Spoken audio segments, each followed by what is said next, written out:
اعوذ باللہ من الشیطان الرجیم، بسم اللہ الرحمن الرحیم۔ ان الحمد للہ والصلاۃ والسلام علی رسول اللہ وعلی آلہ وصحبہ ومن والاه، رب اشرح لي صدری ویسر لي امری واحلل عقدۃ من لسانی یفقهوا قولی۔ اللهم انفعنا بما علمتنا وعلمنا ما ينفعنا وزدنا علما۔ اللهم انی اسألک علما نافعا ورزقا طیبا وعملا متقبلا، آمین یا رب العالمین۔ اللهم صل على محمد وعلى آل محمد كما صليت على إبراهيم وعلى آل إبراهيم إنك حميد مجيد۔ اللهم بارك على محمد وعلى آل محمد كما باركت على إبراهيم وعلى آل إبراهيم إنك حميد مجيد۔ تو سب سے پہلے تو جب بھی ہم کوئی نئی جرنی سٹارٹ کرتے ہیں، نیا سفر شروع کرتے ہیں، تو سب سے پہلے کچھ چیزوں کو جو ہے وہ رینیو کرنے کی ضرورت ہوتی ہے۔ سب سے پہلی کیا چیز آ جاتی ہے؟ نیت کا صحیح ہونا، ہیونگ دا رائٹ انٹینشن۔ تو ہماری نیت کیا ہونی چاہیے؟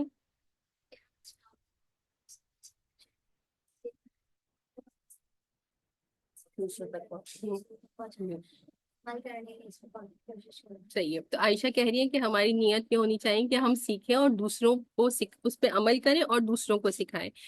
تو یہ بھی ہے، لیکن سب سے پہلے جب نیت کی بات آتی ہے تو سب سے پہلے جب بھی آپ سے کوئی نیت کی بات کرے گا تو آپ اس کو کیا کہیں گے؟ اخلاص۔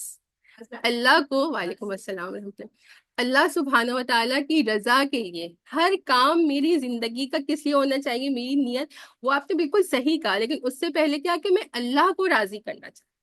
تو اخلاص ہونا ہے کہ میرا جو یہ عمل ہے صرف اس سے اللہ سبحانہ و تعالیٰ مجھ سے راضی ہو جائے، اور دنیا کے لیے یا لوگوں کے لیے، یا خدا نہ خواستہ میں اپنا کہوں کہ میری یہ نیت ہو کہ لوگ مجھے جو ہے وہ بہت علم والا سمجھیں، یا ان کو بہت قرآن آتا ہے، خدا نہ خواستہ اللہ سبحانہ و تعالیٰ معاف فرمائے تکبر اور غلط نیت سے۔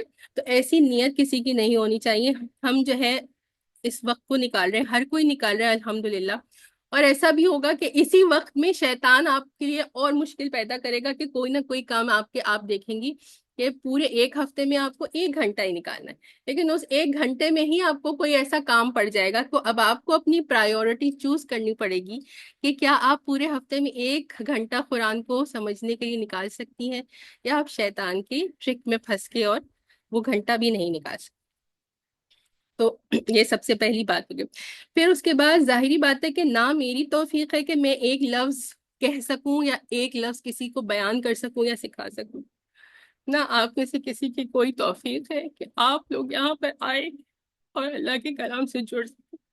یہ توفیق صرف اللہ سبحانہ و تعالیٰ نے ہمیں دی ہے کہ ہم یہاں پر اللہ کا کلام سیکھنے کے لیے بیٹھے۔ تو اس کا بہت شکر ہے کہ ہم جتنے جیسے گناہ گار بندوں کو اس نے اس سفر کے لیے، اس جرنی کے لیے چوز کیا۔ سب سے پہلے اللہ کا بہت شکر ہے، اور دوسری اس کے بعد کیا ہے کہ دعا کرنے کی ضرورت ہے کہ دعا کے بارے میں آپ صلی اللہ علیہ وسلم نے کیا فرمایا کہ دعا جو ہے وہ مومن کا ہتھیار ہے۔ ہر وقت، ہر لمحے ہمارا اللہ سے یہ کنیکشن ہونا چاہیے کہ ہم اللہ سے دعا مانگتے رہیں۔ تو ہمیں بھی اللہ سبحانہ و تعالیٰ سے ہی دعا مانگنی ہے کہ آپ نے ہمیں توفیق دی ہے کہ ہم ایک دوسری صورت کو سمجھنے کی کوشش کر رہے ہیں، تو ہمیں استقامت دیں اور ہمارے لیے آسان کریں اس کو۔ تو دعا کر لیتے ہیں پراپر عربی الفاظ میں۔ ربی یسر ولا تعسر وتمم بالخیر وبک نستعین۔ ربی یسر، اے میرے رب میرے لیے آسان کر، ولا تعسر، اور اس کو میرے لیے مشکل نہ کر، وتمم بالخیر، اور اس کا جو مکمل کرنا ہے، اس کا اتمام جو ہے وہ خیر کے ساتھ، بھلائی کے ساتھ کر۔ وبک نستعین، اور ہم صرف آپ ہی سے مدد مانگتے ہیں۔ اچھا، اب اس کے بعد جیسے میں نے آپ سے کہا، یہ پوچھا تھا کہ ہم اس کورس سے یا تفسیر سے یا قرآن کے کسی بھی کورس سے جب جڑتے ہیں، تفسیر کا ہو، تجوید کا ہو، عربی گرامر کا ہو، کسی بھی کا ہو، تو اس کا قرآن کو سمجھنے کا جو کور پرپز ہے وہ کیا ہے کہ میں اپنے اور اللہ سبحانہ و تعالیٰ کے درمیان کا جو رشتہ ہے وہ سمجھ سکوں کہ میرا اور اللہ کے ساتھ کیا رشتہ ہے نا۔ تو اکثر لوگوں سے اگر رینڈم ایک سوال پوچھ لیا جائے کہ آپ کا اللہ کے ساتھ رشتہ کیا ہے، تو وہ بتا نہیں سکیں گے۔ آپ کا اپنی امی کے ساتھ کیا رشتہ ہے ہر کوئی بتا سکتا ہے نا، یا اپنے بہن بھائیوں کے ساتھ کیا رشتہ ہے تو سب بتا سکتے ہیں، لیکن جب یہ سوال کیا جائے رینڈم کہ آپ کا اللہ کے ساتھ رشتہ کیا ہے، تو ہمیں ایک دم سے جواب بھی نہیں آتا اس کا۔ کیا رشتہ ہے ہمارا اللہ کے ساتھ کہ اللہ سبحانہ و تعالیٰ رب ہیں اور ہم کیا ہیں، اس کے عبد ہیں، اس کے بندے ہیں، اس کے غلام ہیں۔ اور جب ہم اس رشتے کو سمجھتے ہیں تو پھر ہمارے لیے جو ہے وہ عبادت کرنا جو ہے وہ آسان ہو جاتا ہے۔ تو سورۃ الفاتحہ میں ہم کتنی مرتبہ کہتے ہیں، وہ یہی رشتہ ہے جس کے بارے میں ہم بار بار دہراتے ہیں۔ کیا کہتے ہیں؟ ایاک نعبد و ایاک نستعین۔ لیکن ہمیں اس کا مطلب ہی نہیں پتا ہوتا کہ ہم آپ ہی کی عبادت کرتے ہیں، صرف اور صرف آپ کی عبادت کرتے ہیں، اور صرف آپ ہی سے مدد مانگتے ہیں۔ تو اس رشتے کو سمجھنا ہے جب ہم قرآن کو سمجھتے ہیں۔ اور پھر ایک اور بات کیا ہے، سورہ زاریات میں اللہ سبحانہ و تعالیٰ نے کیا فرمایا ہے کہ ہمیں اللہ سبحانہ و تعالیٰ نے پیدا کیوں کیا ہے؟ تو سورہ زاریات کی آیت نمبر 56 میں ہے کہ کیا وما خلقت الجن والانس الا لیعبدون، کہ اللہ سبحانہ و تعالیٰ فرما رہے ہیں کہ میں نے جو ہے وہ جنوں اور انسانوں کو تخلیق کس لیے کیا ہے؟ تخلیق نہیں کیا سوائے اس کے کہ عبادت کے لیے۔ تو ہماری دنیا میں آنے کا مقصد کیا ہے؟ وہ اللہ کی عبادت کرنا ہے۔ اور جتنا زیادہ ہم قرآن کو سمجھتے جائیں گے، ہم اس عبادت کرنے کے طریقے کو سمجھتے جائیں گے۔ مجھے کسی نے، آپ لوگ اپنے کچھ فیڈ بیک شیئر کرتے ہیں نا، تو اس سے بہت وہ ہوتا ہے، مجھے آپ کا انسائٹ پتہ چلتا ہے۔ تو مجھے کسی نے کہا کہ قرآن میں بہت زیادہ ریپیٹیشن ہے۔ آپ نے سورہ بقرہ میں جو پڑھایا اس میں بہت زیادہ بار بار ایک ہی چیز آتی تھی کہ اللہ کی وحدانیت کے بارے میں آپ نے بہت دفعہ بات کی، بہت سارے ایسے کانسیپٹس ہیں۔ تو بات کیا ہوتی ہے کہ ہم زبان سے بہت دفعہ کہتے ہیں لا الہ الا اللہ، کیونکہ یہ اللہ کا ہمارے اوپر احسان ہے کہ ہم مسلمان گھرانوں میں پیدا ہوئے ہیں، لیکن ہم اس لا الہ الا اللہ کو سمجھتے نہیں ہیں۔ تو ہم اللہ کی وحدانیت کو سمجھتے نہیں ہیں۔ تو یہ نہیں ہے کہ وحدانیت کو جو ہے اللہ کا ایک ہونا اور صرف اللہ کی عبادت کرنا صرف غیر مسلموں کے لیے نہیں ہے، وہ ہمارے لیے غیر مسلموں سے بھی زیادہ امپورٹنٹ ہے، کیونکہ ہمیں پتہ ہی نہیں ہے کہ اللہ کی توحید کا اصل مفہوم کیا ہے اور اس کی عبادت کیسے کرنی چاہیے۔ پھر ایک اور بات جو بہت زیادہ امپورٹنٹ ہے، وہ بات یہ ہے کہ جو سورہ بقرہ میں ہمارے ساتھ تھے اور الحمدللہ ہمارے جو نیبرز ہیں، یہ اس بات کو سمجھ چکے ہیں کہ یہ جو ہے نا کوئی ایک مہینے کی یا ایک سال کی جرنی نہیں ہے قرآن کے ساتھ ہماری، یہ ہماری لائف ٹائم جرنی۔ اور یہ لائف ٹائم جرنی کس طرح سے کہ میں one step at a time لے رہی ہوں۔ کسی نے مجھے میسج کر کے کہا، مجھے نہیں پتا کہ انہوں نے جوائن کیا یا نہیں کیا، کہ آپ قرآن کتنے عرصے میں مکمل کروا دیں گے۔ مجھے نہیں پتا قرآن کتنے عرصے میں مکمل ہوگا، مجھے تو یہ بھی نہیں پتا کہ میں کل یا یہ سیشن کمپلیٹ کر سکوں گی یا نہیں کر سکوں، تو ہمیں نہیں پتا۔ لیکن ہماری انٹینشن کیا ہونی چاہیے کہ جب ہم ایک دفعہ قرآن سے جڑ گئے ہیں تو یہ میں ایسا نہیں ہو سکتا میں 6 مہینے میں یا ایک سال میں اس کو سمجھ لوں۔ سب سے بڑا اس کو سمجھنے کے لیے کیا بات آتی ہے کہ رسول اللہ صلی اللہ علیہ وسلم پر قرآن اللہ سبحانہ و تعالیٰ نے ایک دفعہ میں پورا قرآن نازل کیا تھا، 23 سال میں آپ صلی اللہ علیہ وسلم پر نازل کیا تھا۔ صحابہ کرام چند آیات کو سمجھتے تھے اور ان کو سمجھنے کے بعد اس کو عمل میں لاتے تھے، اس کے بعد اگلی آیات کو سیکھا کرتے تھے۔ تو ہم جو یہ سمجھتے ہیں کہ شاید ہم 1 مہینے میں، 6 مہینے میں یا 1 سال میں قرآن سمجھ سکیں گے، اور اگر کسی نے 1 سال کا کورس کسی انسٹیٹیوٹ سے کر دیا، ویل اینڈ گڈ، بہت اچھی بات ہے، ضرور کیجئے۔ لیکن پھر اس کے بعد کیا آپ دعویٰ کر سکتی ہیں میں نے قرآن کو سمجھ لیا؟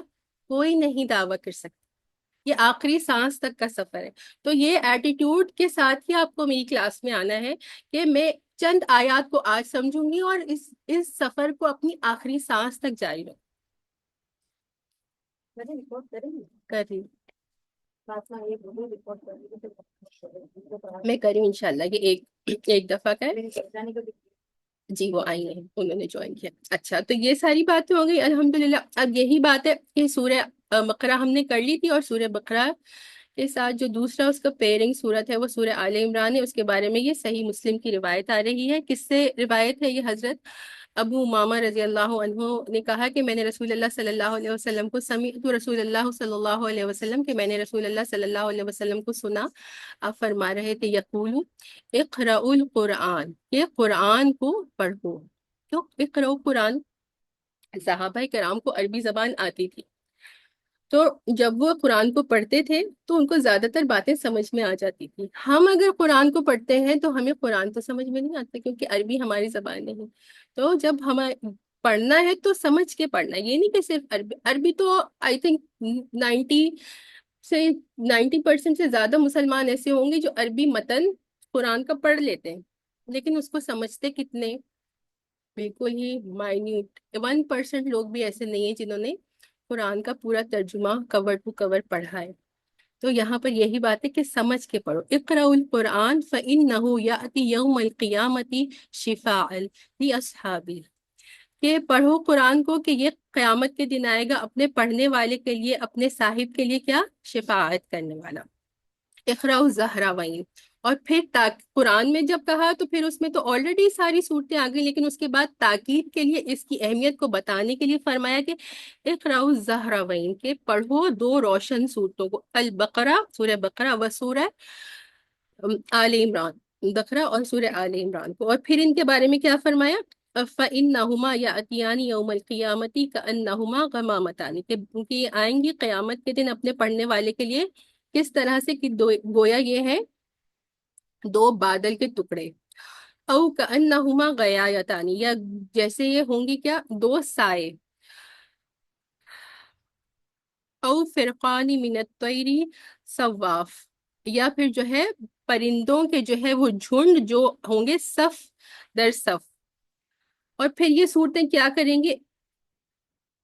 تحاجانی ان اصحابہما، کہ یہ حجت کریں گی اپنے پڑھنے والے کے لیے، کہ اللہ سبحانہ و تعالیٰ کے سامنے ان کے لیے حجت کریں گی کہ ان کو جو ہے وہ عذاب سے بچانے کے لیے، کہ انہوں نے جو ہے زندگی میں ہمیں پڑھا، ہمیں تھاما، ہمارے یہ ساتھی تھے، تو پھر اب وہ قیامت کے دن اپنے پڑھنے والوں کے لیے جو ہے وہ شفاعت کرنے والی ہوگی. تو اس وجہ سے پھر ہم نے الحمدللہ اب یہ سوچا کہ سورہ بقرہ تو ہم کر چکے ہیں، اب ہم سورہ آل عمران کریں گے. سورت کو کسی کا جو ہے وہ ابھی بھی یہ آن ہے،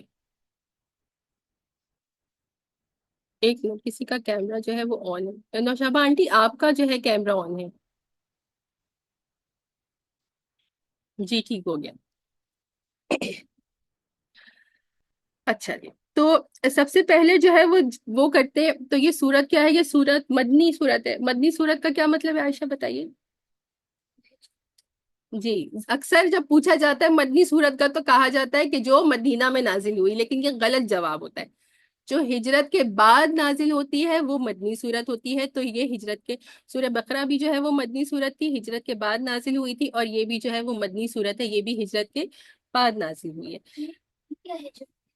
پوری صورت ہجرت کے بعد نازل ہوئی ہے. ڈفرنٹ بالکل ڈفرنٹ، ایسا نہیں ہوا کہ جو ہے پوری صورت ایک ہی وقت نازل ہوئی، مختلف اوقات پر مختلف آیات، کیونکہ 200 آیات ہیں، مختلف آیات نازل ہوئی ہیں. لیکن زیادہ تر جو تمام صورتوں کے آیات کے بارے میں یہ علماء کرام نے اس کے بارے میں بتایا کہ یہ مدینہ منورہ میں ہی نازل ہوئی. اب سورہ بقرہ میں جو ہے وہ مین اللہ سبحانہ و تعالیٰ کس سے جو ہے وہ خطاب کر رہے تھے؟ جو دو پارٹس تھے سورۃ بقرہ کے. جو پہلا پارٹ تھا اس میں بار بار کیا کہتے تھے؟ یا بنی اسرائیل اذکروا نعمتی التی انعمت علیکم وانی فضلتکم علی العالمین. بار بار جو ہے وہ بنی اسرائیل کو خطاب کرتے تھے اور اپنی نعمتوں کو گنواتے تھے، اور ان کی جو کمی کوتاہی غلطیاں ہوتی تھی وہ اس کو ہائی لائٹ کرتے تھے کہ تم ایسے کرتے تھے لیکن ہم نے تمہیں اس طرح سے فیور کیا ہے. ٹھیک ہے. تو ایک جو اہل کتاب کا گروپ تھا وہ کیا تھا؟ وہ یہود کا تھا. اور دوسرا جو اہل کتاب کا گروپ ہے وہ کون سا ہے؟ عیسائی، کرسچنز. اس صورت میں کیا بھی دو پارٹس ہیں. جو پہلا پارٹ ابھی ہم شروع کریں گے اس میں خطاب کس سے ہے؟ کرسچن سے. تو ان کے جو غلط عقیدے تھے اس کے بارے میں. تو پہلی 80 سے کچھ زیادہ آیات کے بارے میں کیا آتا ہے؟ اس کے بھی جو دو پارٹ سے پہلا پارٹ جس میں کرسچنز کے بارے میں آ رہا ہے تو 80 کہیں پر آتا ہے کہ کچھ جگہوں پر آتا ہے 83 آیات. یہ نازل کی گئی تھی کس وقت نازل کی گئی تھی؟ کہ عرب میں یہودی تو ہمیں پتہ ہے کہ مدینہ منورہ میں تھے، اور کرسچنز عرب میں کہاں پر تھے؟ وہ ساؤتھ کی طرف، ابھی بھی سب کو ملک کا نام پتا ہے، یمن ہے نا، سعودی عرب کے ساؤتھ میں یمن، جنہوں نے میپ دیکھا ان کو یہ بات پتا ہے. تو یمن کا ایک حصہ کیا تھا، اس کا نام تھا نجران.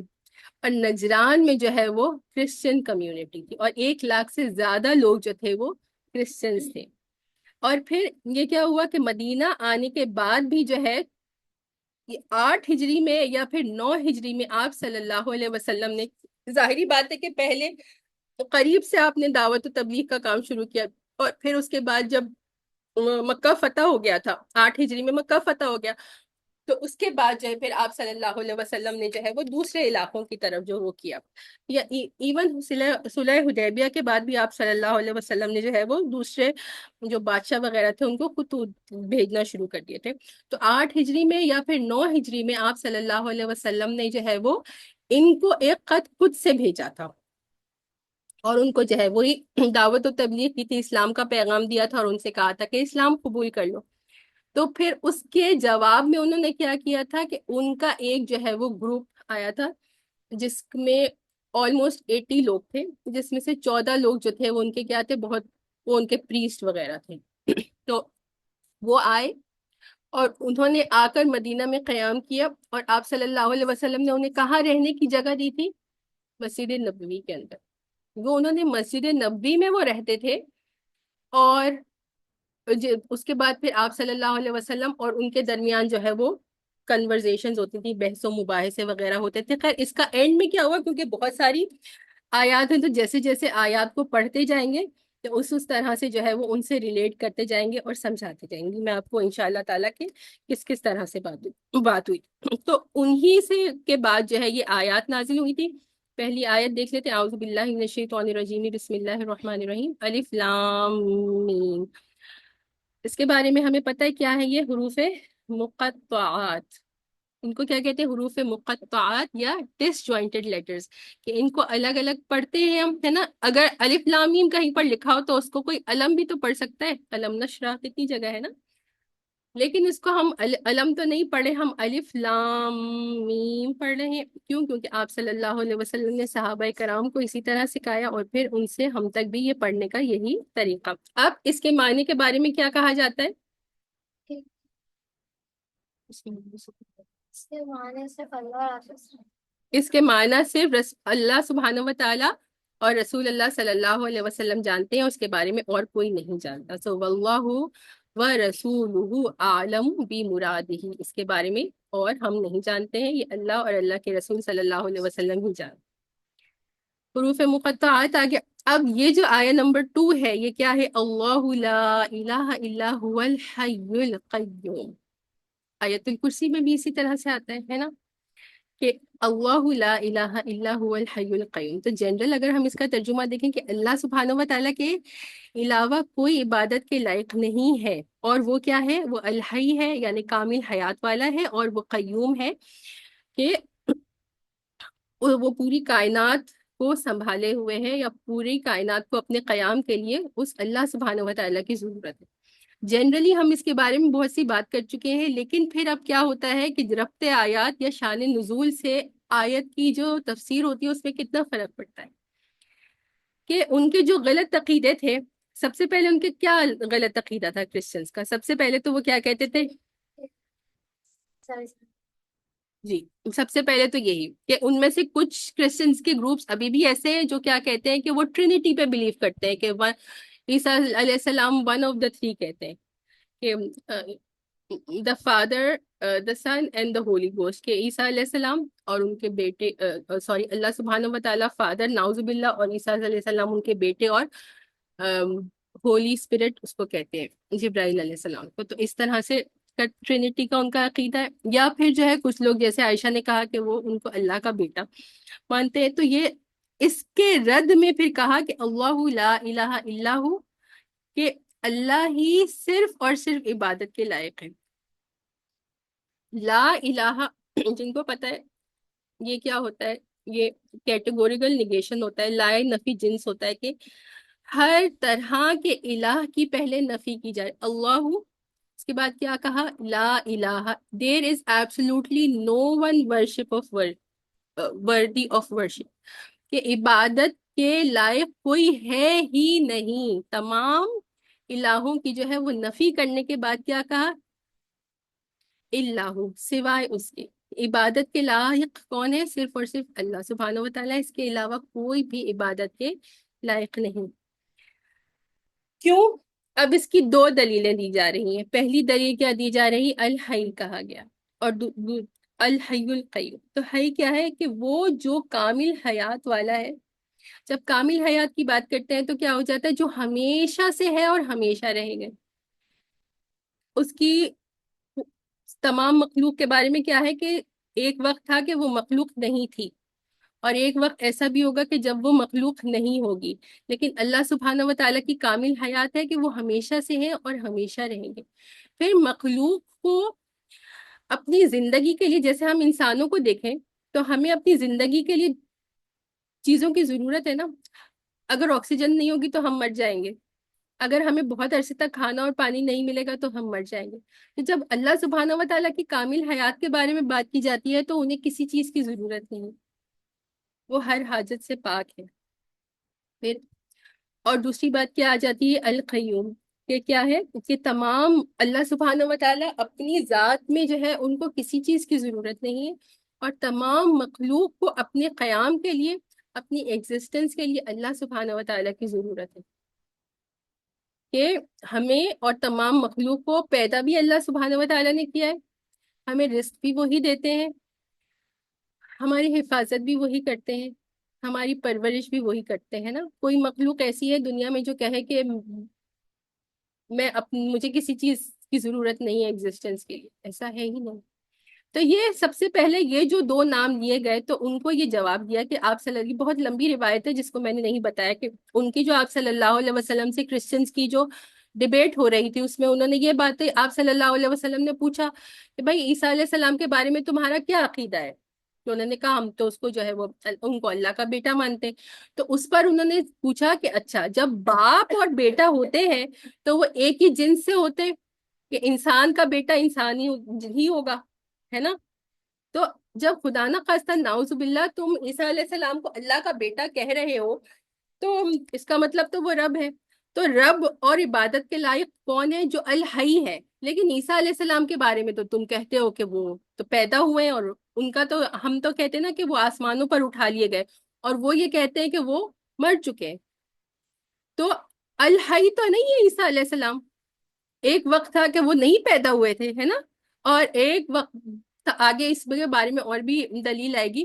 اور پھر ایک وقت ایسا بھی تھا کہ وہ تھے اور اس کے بعد پھر وہ مر گئے. تو ایسا تو نہیں ہو سکتا. عبادت کے لائق تو وہی ہے جو ہمیشہ سے تھا اور ہمیشہ رہے گا. ٹھیک ہے، یہ بات ہو گئی. اور پھر وہ یہ بات بھی کہتے تھے، ان کی بائبل میں یہ کافی جگہوں پر آتا ہے کہ عیسیٰ علیہ السلام کھانا کھاتے تھے، انسان تھے، ظاہری بات ہے.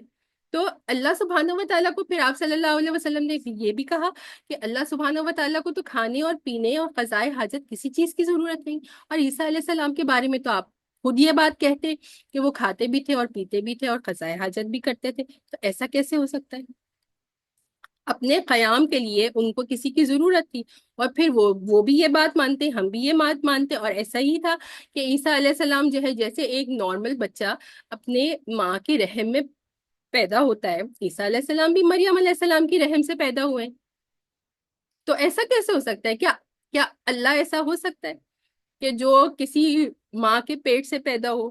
یا جو ہے وہ ایک وقت تھا کہ وہ زندہ نہیں تھا، پھر وہ زندہ ہوا، پھر وہ مر گیا، اس کو کھانے پینے کی ضرورت ہے. تو یہ جو جواب تھا یہ اللہ سبحانہ و تعالیٰ نے اتنی ایک چھوٹی آیت میں اتنی بڑی جو ان کی مسکنسیپشنز تھے اس کے بارے میں یہ جواب دیا. اور یہ کیا ہے؟ ایک دلیل، ایک طرح کی دلیل ہے. اور اس آیت میں کیا کہیں گے کہ عقلی دلیل، کہ عقل سے انسان سوچے تو اس کو یہ بات سمجھ میں آ جائے گی کہ عیسیٰ علیہ السلام تو نہ تو اللہ تھے نعوذ باللہ، اور نہ ہی اللہ کے بیٹے.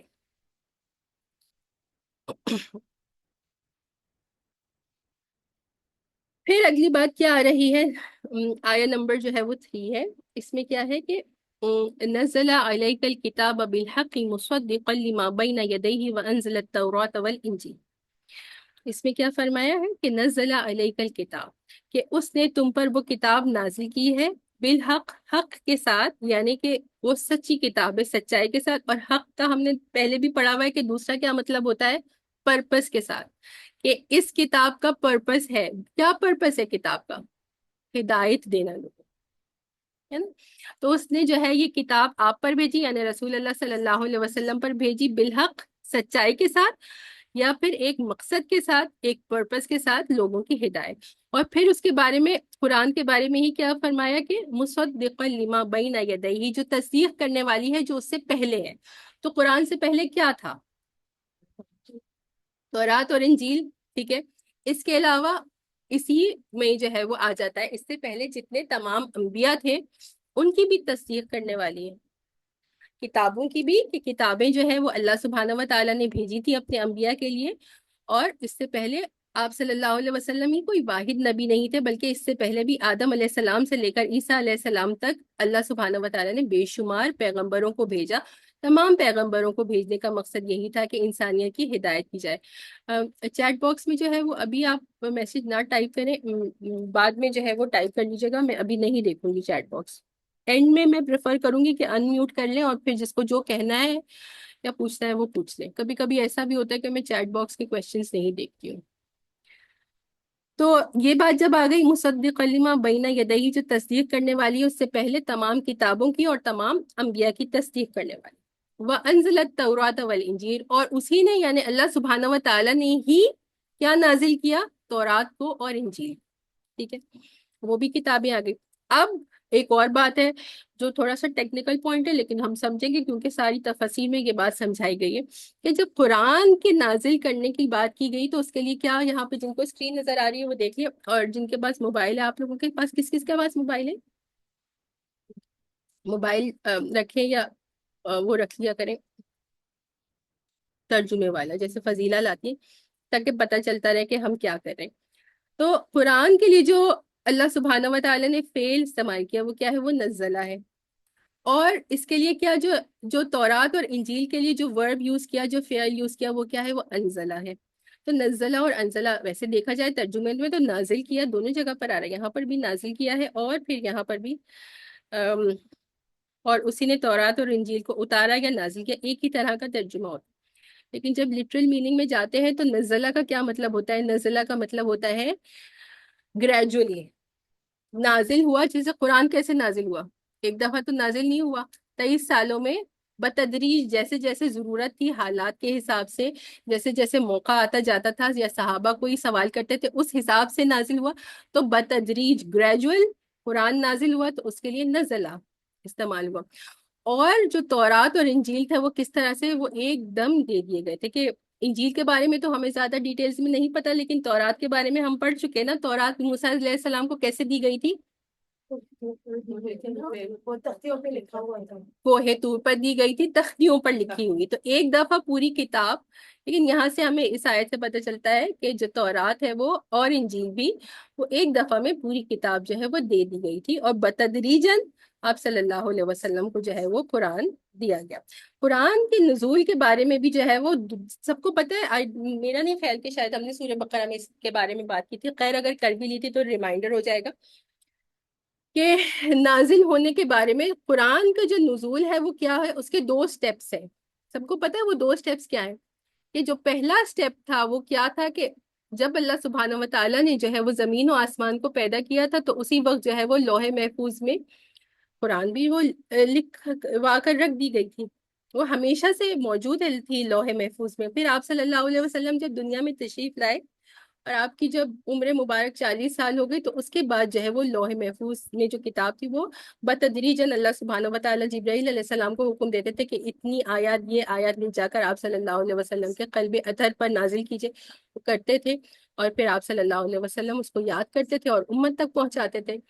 تو اس میں جو پہلا سٹیپ تھا وہ کیا تھا کہ لوح محفوظ سے جو ہے وہ نازل کر دی گئی تھی پہلے آسمان۔ یہ حضرت عبداللہ بن عباس نے اس کے بارے میں یہ تفسیر بتائی ہے کہ قرآن کا نزول کیسے ہوا۔ پہلا سٹیپ تھا وہ لوح محفوظ سے لے کر اور پہلے آسمان تک نازل کر دیا گیا، پھر پہلے آسمان تک اور لیلۃ القدر میں یہ کام ہوا۔ پہلے آسمان پر جو ہے وہ موجود رہا قرآن، اور پھر وہاں سے جو ہے وہ جتنی آیات موقع کی مناسبت سے اور اللہ سبحانہ و تعالیٰ کے حکم دیا جاتا تو اتنی آیات جبرائیل علیہ السلام دوسرے سٹیپ میں پہلے آسمان سے رسول اللہ صلی اللہ علیہ وسلم تک پہنچایا کرتے تھے. تو یہ ہے 2 سٹیپ جس طرح قرآن نازل. اگلی آیت دیکھ لیتے ہیں. کتنا ٹائم دیکھ لیتے ہیں. ٹھیک ہے, ابھی تو الحمدللہ ہم 6 آیات کریں گے آج. اور پھر انہی کے بارے میں جو پچھلی آیات میں بات کی جا رہی ہے وَأَنزَلَ التَّوْرَاةَ وَالْإِنجِيلَ, ان کے بارے میں پھر اگلی آیت نمبر 4 میں کیا فرمایا جا رہا ہے؟ من قبل ہدی للناس, جو اس سے پہلے ہدایت تھی لوگوں کے لیے. وَأَنزَلَ الْفُرْقَانَ, اور نازل کیا فرقان کو. تو فرقان کا کیا مطلب ہے؟ حق اور باطل. فرقان کا جو لٹرل مطلب ہوتا ہے وہ فرق سے نکلتا ہے, فرق کرنے والی. تو کس میں فرق کرنے والی؟ حق اور باطل میں فرق کرنے والی, کفر اور ایمان میں فرق کرنے والی, حلال اور حرام میں فرق کرنے والی. تو یہ فرقان ہے. اچھا, تو اب یہ فرقان کے بارے میں بھی 2 باتیں آتی ہیں کہ یا تو ایک تو بات ہے قرآن پاک کے جو ہے وہ قرآن کے علاوہ بھی بہت سارے نام ہیں, نور ہے اور ہدایت ہے اور ام الکتاب ہے, اور مختلف ناموں میں سے ایک نام قرآن کا کیا ہے؟ وہ فرقان ہے. تو اس کے بارے میں 2 تفاسیر آتی ہیں کہ کچھ مفسرین کے مطابق کہ الفرقان جو ہے وہ قرآن کے بارے میں ہی کہا جا رہا ہے کہ وَأَنزَلَ الْفُرْقَانَ, کہ واو جو ہے وہ بیانیہ ہے, ایکسپلین کر رہا ہے پچھلی والی کتاب کے بارے میں کہ وہ کون سی کتاب جو آپ کو دی گئی تھی, وہ فرقان دی گئی تھی. اور دوسرا اس فرقان کے بارے میں کیا تفسیر آتی ہے کہ یہ فرقان سے مراد جو ہے وہ تمام معجزات تھے جو تمام انبیاء کرام کو دیے گئے. بے شمار انبیاء تھے, بہت سے کے بارے میں ہمیں نہیں پتا, لیکن کچھ کے بارے میں اور ان کے معجزات کے بارے میں ہمیں قرآن و حدیث سے پتہ چلتا ہے. تو جو معجزے ہوتے انبیاء کرام کو دیے جاتے تھے وہ عام انسانوں کی بس کی بات تو نہیں تھی, ان کو دیے ہی اس لیے جاتے تھے کہ لوگوں کو یہ بات پتہ چل جائے کہ یہ اللہ کے خاص بندے ہیں, اور ان معجزوں کے ذریعے جو ہے وہ لوگوں کو جو ہے وہ حق کو قبول کرنا آسان ہو جائے. اور پھر اگر ہم یہ کہتے ہیں کہ فرقان جو ہے وہ معجزوں کے بارے میں بات ہو رہی تھی, اس کا مطلب جو ہے وہ تمام معجزات ہیں جو انبیاء کرام کو دیے گئے تھے, تو بھی بات پھر وہی آ جاتی ہے, کیونکہ آپ صلی اللہ علیہ وسلم کو جو معجزہ دیا گیا جو آج تک موجود ہے وہ قرآن پاک ہے. تو اگر ہم اس کا مطلب معجزہ بھی لیتے ہیں تو پھر جو معجزہ آج تک ہمارے پاس موجود ہے اور قیامت تک رہے گا وہ کیا ہے؟ وہ قرآن پاک ہے. تو اس طرح سے کہیں تو ایک سے زیادہ جب تفسیر ہوتی ہے نا تو اس کو میننگ ایک ہی ہوتا ہے, ایسا نہیں ہوتا کہ اس سے ایک سے زیادہ یا کوئی مختلف, بلکہ اس کا ایک ہی میننگ ہوتا ہے, اس کو بیان کرنے کا طریقہ الگ. تو یہ بات ہو گئی. اچھا, اب اسی طرح سے یہ جو آیا نمبر ہم نے 2 میں کہا تھا کہ پہلی جو اللہ سبحانہ و تعالیٰ نے جو ہے وہ ایک عقلی دلیل دی ہے اور کہا ہے کہ عبادت کے لائق وہی ہے جو کہ حی ہے اور قیوم ہے. اور اب جو ہے جو اگلی آیت میں یہ جو بات ہو رہی ہے نزل علیک الکتاب بالحق مصدقا لما بین یدیہ وانزل التوراۃ والانجیل من قبل هدى للناس وانزل الفرقان. تو یہاں تک جو بات ہو رہی ہے یہ کیا ہے؟ یہ نقلی دلیل دی جا رہی. جب ہم نقل کا لفظ استعمال کرتے ہیں, سب سے پہلے نقل کا لفظ اگر کیا جائے دماغ میں کیا بات آتی ہے؟ ہاں, کاپی کرنا ہے نا. پازیٹیو سینس میں بات آتی ہے کہ نیگیٹو سینس میں نقل ہم سمجھتے ہیں نا, کیونکہ ہم یہی کہتے ہیں کہ اچھا کسی کی کاپی کر لی. لیکن آج آپ کو ایک بہت بات پتہ چلے گی جو اکثر لوگوں کو پتہ نہیں, اور جب پہلی دفعہ میں نے بھی یہ سنا تھا تو تھوڑا سا شوکنگ لگتا ہے. دین کی جو بنیاد ہے وہ نقل ہے. اطیعوا اللہ و اطیعوا الرسول, جو اللہ کی اطاعت کرنا ہے اور اللہ کے رسول کی اطاعت کرنا ہے, اس میں میری اور آپ کی اور کسی کی کوئی عقل کا کوئی کام نہیں. یہ بلائنڈ فالوئنگ ہے. جیسا اللہ نے حکم دیا ہم وہ فالو کر رہے ہیں, جیسا اللہ کے رسول صلی اللہ علیہ وسلم نے کہا ہم اس کو فالو کر رہے ہیں. یہ کیا ہے؟ نقل کرنا. اور دین کی بنیاد ہی نقل پر ہے, اور نقل نہیں کریں گے تو وہ بدعت ہو جاتی ہے جو دین کا حصہ نہیں ہے, وہ دین میں قبول بھی نہیں ہے. تو اگلی جو بات آ رہی ہے وہ نقلی دلیل ہے کہ کتابوں کو اور رسولوں کو بھیجنے کا مقصد ہی یہی تھا کہ ان کو فالو کیا جائے, ان کو کی نقل کی جائے, انہوں نے جس طرح سے کہا ہے اسی طرح سے. ہر نبی نے آ کر یہی کہا ہے کہ اللہ کا تقوی، اتقوا اللہ واتبعونی، کہ اللہ کا تقوی اختیار کرو اور میری اتباع کرو، کہ مجھے فالو کرو. تو یہی بات ہے. جی سمے میں بتا سنا اور اس کی اطاعت کرنا، بالکل کوئی چیز وہی بات آ گئی، سمعنا و اطعنا، کہ جیسے آپ نے سنا حکم کو اور اسی پر آپ نے عمل کیا، تو یہ کیا ہے؟ یہ نقل ہی کرنا ہے. یا آپ صلی اللہ علیہ وسلم نے جو طریقہ جس طرح سے سکھایا، نماز پڑھنے کا طریقہ ہم نے اپنی طرف سے، کسی نے ایجاد نہیں کیا، وہ ہم نقل ہی کر رہے ہیں. جو ہم روزہ رکھ رہے ہیں، جس طرح سے رکھ رہے ہیں، جن چیزوں سے ہم رکتے ہیں، جن اوقات میں ہم روزہ رکھتے ہیں، جن اوقات میں ہم روزہ کھولتے ہیں، وہ ہم آپ صلی اللہ علیہ وسلم کی نقل میں ہی کرتے ہیں. تو دین کیا ہے؟ دین ہے ہی نقل کرنا. تو یہ نقلی دلیل دی جا رہی ہے کہ کتابوں کو، قرآن کو اور انجیل کو اور تورات کو جو نازل کیا گیا ہے، وہ کس لیے کیا گیا ہے؟ تاکہ اس کو سمجھ کر اس پر عمل کیا جائے، نقل کی جائے. سمیا، جی ایک اور لفظ ہے یہاں پہ، تقلید کرنا. وہ نقل کے لیے نا، وہ ایک بہت اچھا نعم البدل لفظ ہے.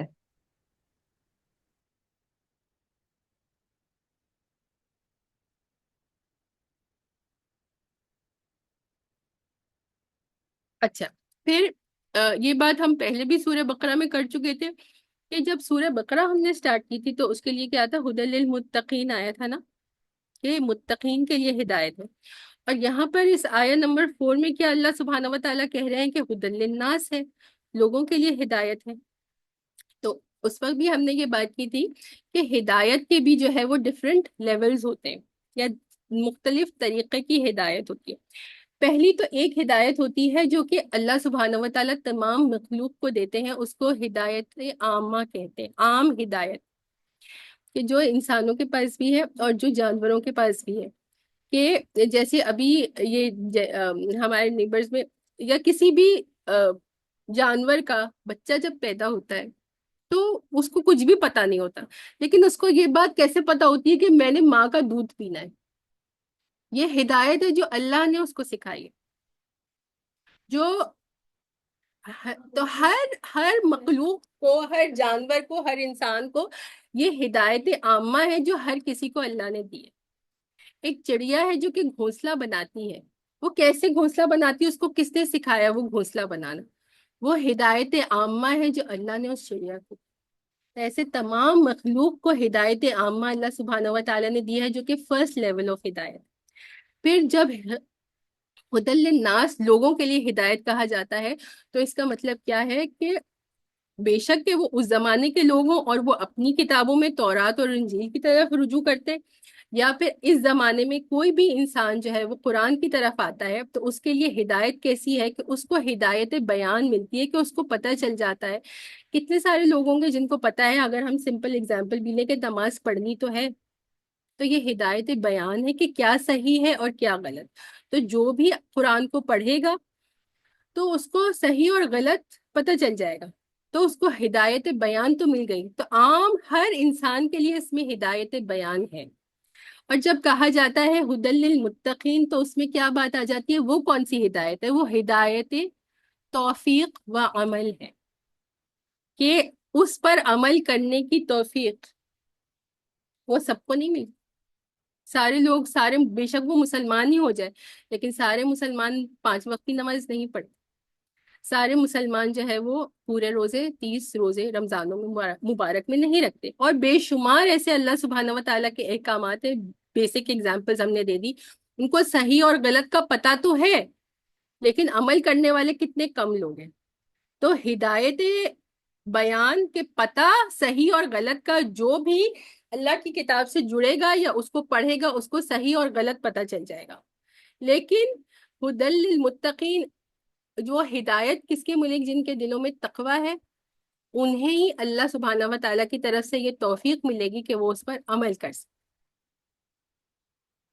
یہ بات ہو گئی. اور پھر انہی لوگوں کے بارے میں کہا جا رہا ہے، جنرل بھی اس کا میننگ ہوگا، ظاہری بات ہے. اور پھر اسپیسیفکلی کرسچنز کے لیے کہ ان الذین کفروا بآیات اللہ لہم عذاب شدید، کہ بے شک کہ وہ لوگ جنہوں نے انکار کیا ہے اللہ کی آیات سے تو ان کے لیے کیا ہے، بہت شدید عذاب۔ اب حق کو جاننے کے باوجود بھی جیسے ان کو پتہ چل گیا تھا، ہم نے کیا بار بار باتیں ہم آیات دیکھتے جاتے تھے اور کہتے تھے کہ بنی اسرائیل کو حق تو پتہ تھا، ان کی کتاب میں موجود تھا، اسی طرح سے کرسچنز کو بھی یہ بات پتہ تھی کہ یہ نبی خاتم النبیین ہے جن کا ہم انتظار کر رہے تھے، اور آپ صلی اللہ علیہ وسلم کے بارے میں نشانیاں صرف جو ہے وہ تورات میں نہیں تھی بلکہ انجیل میں بھی تھی۔ سورہ فتح کی آخری آیت میں اس کے بارے میں بھی ڈیٹیل میں بات آتی ہے، تو ان کو بھی یہ بات پتہ چل گئی تھی، لیکن انہوں نے کیوں ایکسیپٹ نہیں کیا وہ ہم آگے دیکھیں گے۔ تو انہی لوگوں کے بارے میں جب یہ بات سمجھا دی گئی، اس کے بارے میں بھی یہ کہ اب بھی اگر یہ انکار کرتے ہیں اللہ کی آیات سے تو پھر ان کے لیے شدید عذاب ہے۔ واللہ عزیز ذو انتقام، پھر اللہ سبحانہ و تعالیٰ کے بارے میں کیا آ رہا ہے کہ وہ عزیز ہیں، غالب ہیں، کیونکہ جب چاہے جو چاہیں جس طرح چاہیں وہ کر سکتے ہیں، ذو انتقام، اور وہ انتقام لینے والے ہیں کہ جب چاہیں اور جس طرح چاہیں جو لوگ انکار کرنے والے ہیں، حق کو قبول نہیں کرتے، ان سے بدلہ لینے والے۔ آیت نمبر 5 ہے، ان اللہ لا یخفى علیہ شیء فی الارض ولا فی السماء، کہ بے شک اللہ سبحانہ و تعالیٰ سے چھپا ہوا نہیں ہے، مخفی نہیں ہے کچھ بھی جو کہ آسمانوں میں ہے اور زمین میں۔ تو اب یہ کیا ہے، اللہ سبحانہ و تعالیٰ کے کامل علم کی دلیل آ رہی ہے نا یہاں پر، کہ ان کا علم اتنے کمال درجے کا ہے کہ کوئی بھی چیز ہو آسمان و زمین میں، پھر وہی بات ہے کہ جب آسمان و زمین کہتے ہیں تو اس کا مطلب کیا آ جاتا ہے کہ پوری کائنات میں کہیں بھی کوئی بھی چیز ہو، اس کا علم جو ہے وہ اللہ سبحانہ و تعالیٰ کو ہے۔ تو اسی طرح سے ان کے دلوں میں جب ان کو ہم ربط آیات سے جوڑتے ہیں اور شان نزول سے کرسچنس کے بارے میں بات کرتے ہیں کہ یہ جو اپنے دلوں میں چھپا رہے ہیں، یعنی حق بات کو چھپا رہے ہیں، آپ صلی اللہ علیہ وسلم کو پہچاننے کے باوجود ایمان نہیں لا رہے ہیں، تو اللہ سبحانہ و تعالیٰ جانتے ہیں کہ ان کے دلوں نے تو ایکسیپٹ کر لیا ہے، انہوں نے پہچان لیا، لیکن انہوں نے حق کو قبول نہیں کیا، اس کو اپنے دلوں میں چھپا لیا۔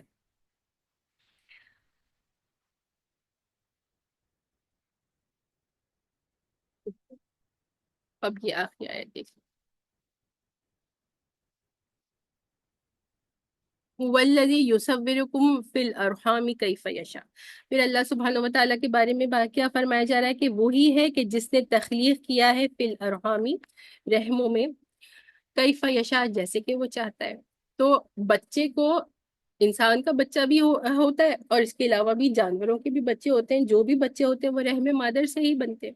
تو اللہ سبحانہ و تعالیٰ جس طرح چاہتے ہیں اس طرح سے جو ہے وہ مخلوق کو جو ہے وہ رحم مادر میں بناتے ہیں۔ اس میں کیا آ جاتا ہے، لوگوں کے بارے میں اگر ہم بات کریں کہ انسان کے جو بچے ہوتے ہیں تو وہ جس طرح چاہیں، اس کی تفسیر میں کیا آ جائے گا، جب جس کے لیے چاہتے ہیں اس کے لیے بیٹا، اور جس کے لیے چاہتے ہیں اس کے لیے بیٹی۔ پھر اسی طرح سے کیا ہے کہ آپ سے جس کو چاہتے ہیں اس کو نیک بخت بناتے ہیں، اور جس کو چاہتے ہیں اس کو بدبخت بناتے ہیں، جس کو چاہتے ہیں اس کو کم زندگی دیتے ہیں، اور جس کو چاہتے ہیں اس کو زیادہ زندگی دیتے ہیں۔ اسی طرح سے مال میں بھی ہے، تقدیر تو لکھ دی گئی ہے، تو جس کو چاہتے ہیں اس کو زیادہ مال دیتے ہیں، اور جس کو چاہتے ہیں اس کو کم مال دیتے ہیں۔ تو اب واپس جب ہم اس کو ربط آیات سے دیکھیں گے تو کیا ہے کہ اللہ سبحانہ و تعالیٰ ہی نے جب تمام مخلوق کو پیدا کیا ہے تو اسی نے جو ہے وہ کیا کیا ہے کہ عیسیٰ علیہ السلام کو بھی تو رحم مادر میں پیدا کیا، جس طرح سے چاہا، کلمہ کن کہا، بھی آگے یہ آیات آئیں گی تو پھر اس وقت ہم ڈیٹیل میں بات کریں گے کہ اللہ سبحانہ و تعالیٰ نے کلمہ کن کہا اور پھر عیسیٰ علیہ السلام جو ہے وہ رحم مادر میں ڈیولپ ہونا شروع ہو گئے۔ تو اسی طرح سے تو یہ جو تم عیسیٰ علیہ السلام کو کہتے ہو کہ وہ اللہ ہے، نعوذ باللہ، یا اللہ کا بیٹا ہے، نعوذ باللہ، تو ایسا ہو ہی نہیں سکتا، کیونکہ وہ تو تخلیق کیے گئے ہیں، اور رحم مادر میں مریم علیہ السلام کی رحم میں جو ہے ان کو اللہ سبحانہ و تعالیٰ نے پیدا کیا ہے۔ تو تمہارے جو یہ کانسیپٹس ہیں یہ سب غلط ہیں۔ پھر دوبارہ اسی بات کو ریپیٹ کیا گیا ہے کہ لا الہ الا ہو، کہ اس کے سوا کوئی عبادت کے لائق نہیں، العزیز، غالب ہے، مکمل اقتدار والا ہے، کہ جب چاہے جو چاہے جس طرح چاہے جس کے ساتھ چاہے وہ کر سکتا ہے، الحکیم، اور حکمت والا ہے۔ تو یہ اللہ کی حکمت ہے کہ کس وقت کون سا کام کرے۔ اگر گناہ گاروں کو اللہ سبحانہ و تعالیٰ چاہیں تو فوراً اسی وقت جو ہے وہ سزا دے سکتے ہیں، لیکن یہ اللہ سبحانہ و تعالیٰ کی حکمت ہوتی ہے کہ وہ اس وقت ان کو سزا نہیں دیتے، بلکہ ان کو جو ہے وہ مہلت دیتے ہیں، کہ کچھ لوگ جو ہے وہ ہو سکتا ہے اس مہلت کا فائدہ اٹھا لیں اور ایمان والے ہو جائیں۔ تو الحمدللہ آج تک ہمیں یہیں تک، پھر آگے جو ہے وہ اگلا ٹاپک سٹارٹ ہو رہا ہے، تو انشاءاللہ پھر نیکسٹ تھرسڈے ہم وہ کریں گے، اگلی آیات دیکھیں گے۔